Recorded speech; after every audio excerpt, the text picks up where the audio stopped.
2025년 10월 24일 새벽을 여는 말씀은 시편 104편의 말씀입니다. 그 가운데 31절부터 35절까지 봉독하여 드리겠습니다.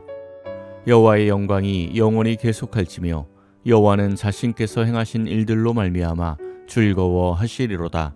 그가 땅을 보신즉 땅이 진동하며 산들을 만지신즉 연기가 나는도다. 내가 평생토록 여호와께 노래하며 내가 살아있는 동안 내 하나님을 찬양하리로다. 나의 기도를 기쁘게 여기시기를 바라나니 나는 여호와로 말미암아 즐거워하리로다. 죄인들을 땅에서 소멸하시며 악인들을 다시 있지 못하게 하시리로다. 내 영혼아 여호와를 송축하라. 할렐루야. 아멘.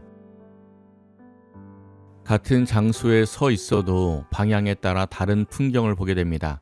이 세상은 똑같은 상황에 있더라도 보는 관점에 따라 전혀 다른 해석이 이루어지게 됩니다. 세상을 보는 관점을 세계관이라고 하는데 신앙인들이 가져야 할 세계관은 기독교 세계관입니다. 기독교 세계관의 가장 중요한 관점은 창조, 타락, 구원입니다. 교회 안에서 강조되는 메시지는 타락과 구원인데 사실 타락과 구원의 메시지를 바로 이해하기 위해서는 창조에 대한 바른 이해가 가장 중요합니다. 그래서 하나님께서 우리에게 주신 말씀, 성경의 첫 문장은 태초에 하나님이 천지를 창조하시니라 라는 말씀으로 시작을 합니다. 이 말씀은 하나님께서 천지를 어떻게 창조하셨는지를 설명하기 위해 주신 말씀이 아닙니다. 선포의 말씀입니다. 400년 애굽에서 자연 만물을 신으로 섬기며 살았던 이스라엘 백성들에게 이 세상 모든 것의 창조주요, 주인이신 분이 바로 하나님이라고 선포하는 것입니다. 시편 104편은 온 세상을 창조하신 하나님에 대한 찬양으로 창조신앙의 세계관을 보여줍니다. 내 영혼아 여호와를 송축하라.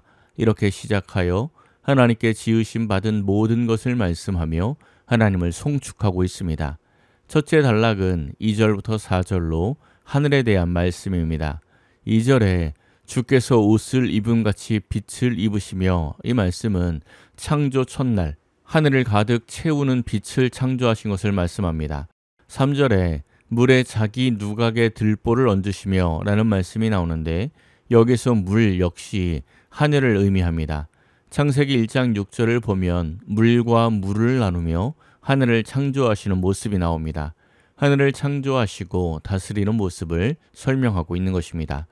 두 번째 단락은 5절부터 9절로 땅에 대한 말씀입니다. 5절입니다. 땅에 기초를 놓으사 영원히 흔들리지 아니하게 하셨나이다. 아멘. 하나님께서 땅에 기초를 놓으셔서 영원히 흔들리지 않게 하셨다는 말씀으로 시작합니다. 6절에서는 옷으로 덮음같이 땅을 바다로 덮으셨고 물이 산들 위로 솟아오르지만 7절에 주께서 꾸짖으시니 물이 도망하여 하나님께서 정하신 곳으로 흘러갔다고 말씀하고 있습니다. 홍수나 해일이 일어나도 다시 원상태로 돌아가게 되는 것을 말씀하고 있습니다. 9절입니다. 주께서 물의 경계를 정하여 넘치지 못하게 하시며 다시 돌아와 땅을 덮지 못하게 하셨나이다. 아멘. 주님께서 물의 경계를 정하여 넘치지 못하게 하시고 다시 돌아와 땅을 덮지 못하게 하셨다고 말씀합니다. 구약시대 이스라엘 백성들은 바다를 혼돈과 고통의 상징으로 보며 매우 두려워하였습니다. 그런데 하나님께서 그 경계를 정하여 땅을 덮지 못하게 하셨다고 말씀하는 것입니다. 두 가지 의미를 갖습니다. 하나는 당시 사람들이 두려워하고 또 신으로 섬기는 바다나 강도, 하나님께서 창조한 피조물에 불과하다는 것을 알려주는 것이고, 아무리 강력한 사탄의 공격이라도 하나님께서 경계를 정하여 넘지 못하게 하셨음을 말씀하고 있는 것입니다. 마치 욥기에서 욥을 공격하는 사탄의 공격 한계선을 정하시는 하나님의 모습과 같은 것입니다. 세 번째 단락은 10절부터 18절로 땅 위 생명체에 대한 말씀입니다. 10절에서 12절입니다.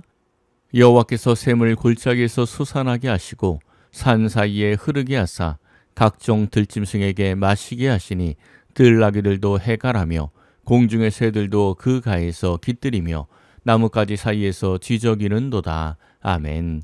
이어지는 말씀들도 보면 풀과 사람, 채소, 백향목, 온갖 생명체들이 등장합니다. 모든 생명체들을 위하여 자연 만물을 조화롭게 이끄시는 하나님에 대하여 말씀하고 있습니다. 그 가운데 사람에 대한 말씀입니다. 15절입니다.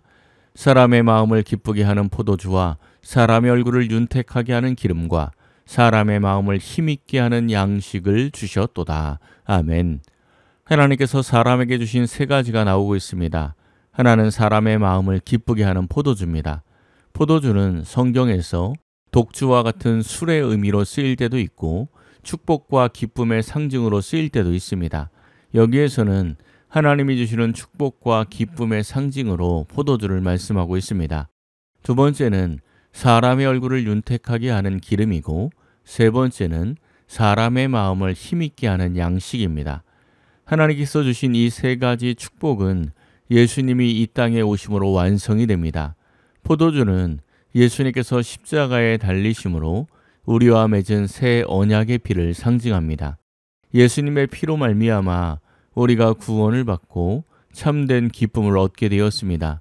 또한 예수님께서 부활 승천하신 후 우리에게 성령을 보내주셨습니다. 기름은 성령을 의미합니다. 마지막으로 양식은 말씀을 의미합니다. 생명의 양식인 말씀을 통해 우리의 마음이 힘있게 되는 것을 말씀하고 있습니다. 네 번째 단락은 19절부터 24절로 해와 달에 대한 말씀입니다. 19절입니다.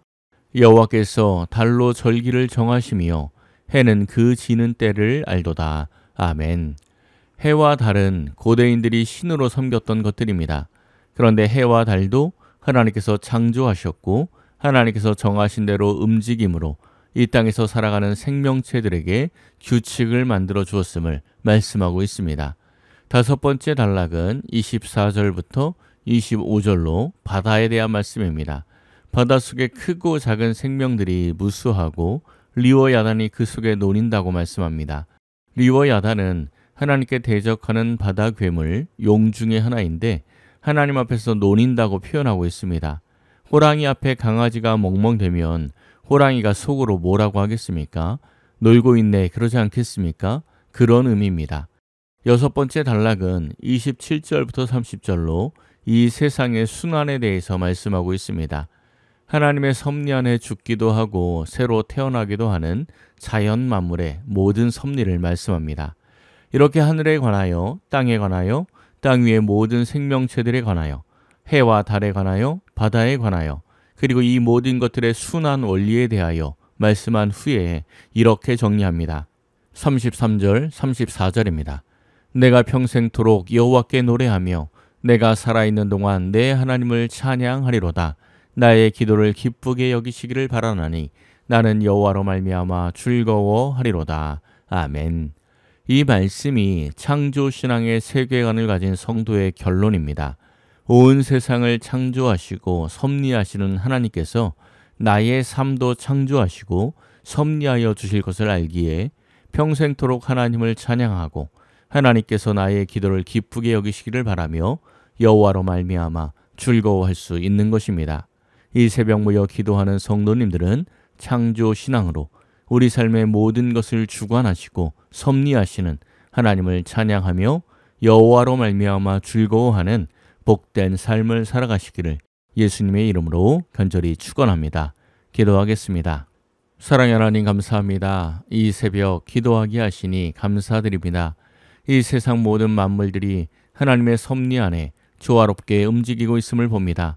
우리가 삶 가운데 만나는 모든 상황들도 하나님의 섭리 안에 있는 줄 믿으며 날마다 하나님을 찬양합니다.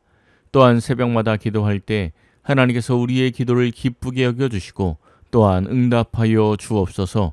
오늘 하루도 하나님과 동행하며 하나님을 즐거워하는 복된 하루가 되게 하옵소서. 모든 것을 감사드리며 우리 주 예수 그리스도의 이름으로 기도하옵나이다. 아멘. 오늘 말씀을 생각하고 하루를 결단하며 깊은 기도의 자리로 나아가겠습니다.